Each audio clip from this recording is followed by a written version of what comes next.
If you just take a couple minutes, obviously we all know you pretty well, you're new to the system, but introduce yourself, why you're running, and we'll take questions after that. Okay. I'm Beverly McDonough, and I'm running for the Niagara County Legislature in the 16th District.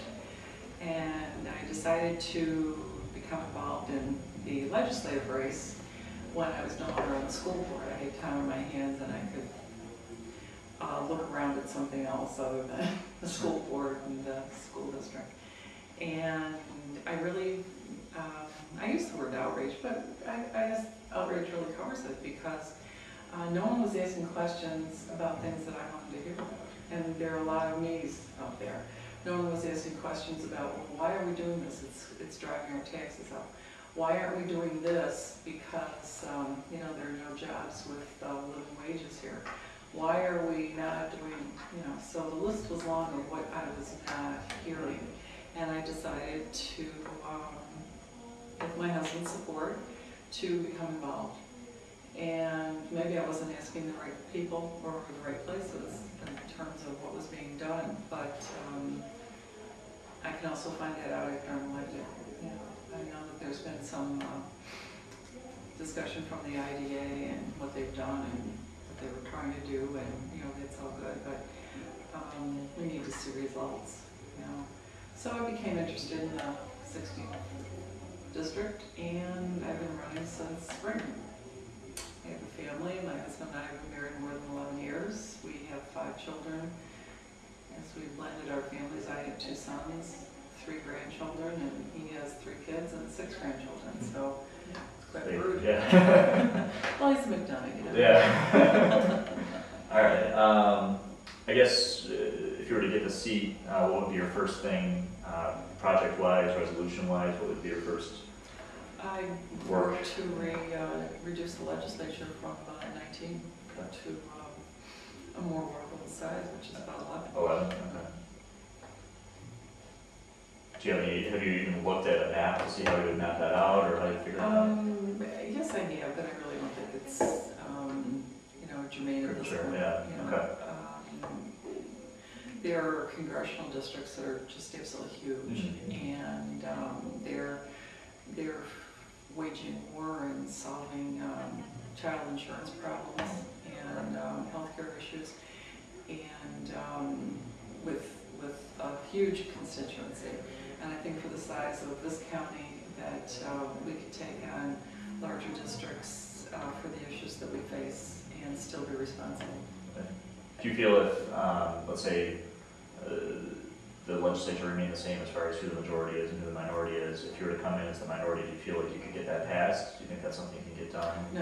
No, I really don't. There needs to be more change this election period to have that happen. I'm sorry? There needs to be more change this election period. Yes, yes. The right people have to be voted into office for that to happen. Definitely, but it's a conversation that needs to be heard. And I think there are a lot of people. There are, again, more me's out there that are saying, you know, why do we have all these people sitting here, you know, bobbleheads sitting here in the legislature that, what are they doing? We have a county manager, you know, there was the big push 4 years ago to get a county manager to take on many aspects of, you know, the day in, day out running the county, and so there'd be less responsibility on the committee structure. So do we need 19? Is this about a cost savings or something more? No, it's not about cost savings. I mean, I'm not even sure, you know, the exact amount. It's around $50,000, but it's about process. It's about streamlining. It's about having 11 people around the table or around an issue that can arrive at a better solution far more expediently than 19 have been able to, or have been trying, or not been able to in the past. A committee of, you know, 3 or 4 can get to a decision much more quickly than a committee of 9. What do you think have been some of the legislators' greatest failures over the past years that really compelled you to run for office? The largest issue that riveted me, actually 2. The AES pilot that just took my breath away, that there was no boom to the economy, there were no new for jobs, it was just here you go. And then many months later, there's the announcement of the Pure project. And the whole power relicensing deal that is just, where was anybody at this end of Niagara County? Where was anybody?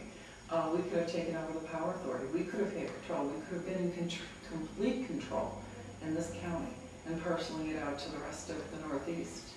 That wasn't even discussed that I'm aware of.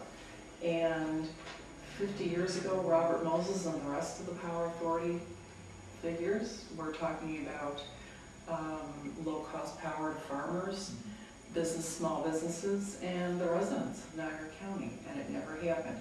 And the same promise and the same discussion and the same language was in the 2002 projection that the Niagara Power Authority put out there. It was the same language, you know, low-cost power for the residents of the county. And where is it? Okay, so here's the relicensing deal. Has your electric bill, I'm not sure where anybody lives except Ann. I know she's in the city, but, you know, has anyone received, you know, Fred Newland was the only one paying attention. 25% reduction of the power of the electric bills for the residents in the village of Lewiston and the town of Lewiston. Good for him. I mean, the schools and, you know, the rest of them, you know, it's great that, you know, they don't have that burden added to the other budgeting gymnastics that you have to go through every year for a school, you know, for a school budget. That's great, but where was this side of the county when it came to the whole relicensing process? And it went on for 10 years. This did not happen overnight. It was not an overnight discussion. It's been going on for 10 years. When I first got on the school board in 2001, there was the Morning Star left after a brief moment in time there. Jerry Storchi came on, and we started talking about it then. So it was between, you know, February 2002 that Jerry and I started a conversation about how can the Lockport City School District benefit from this relicensing, and can the residents benefit as well? And so he started going to the meetings.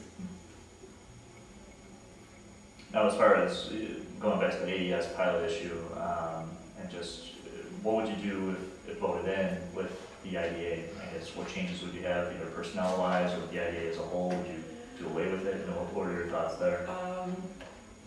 The IDA, the way it's set up, it would work if it was, if it ran the way it was laid out and it's allegedly supposed to function. Apparently those members who are now members, right, and the oversight by the Niagara County Legislature is non-existent. So dismiss this board, recruit members who are willing to work and look at the benefit of the whole instead of the benefit of the few. Do periodic reviews that are mandated and stated in the original language of the IDA charter, and then have the enforcement process in place that should be happening. If a business, for example, is given a pilot, payment in lieu of taxes for 10 years, and they go away after 4, make them culpable for, you know, for the tax holiday and the benefit they were given. You know, look at their payback. They should be held responsible. I don't believe that's happening. Or if it is, it has happened once or twice in the past, you know, long memory. Right, right.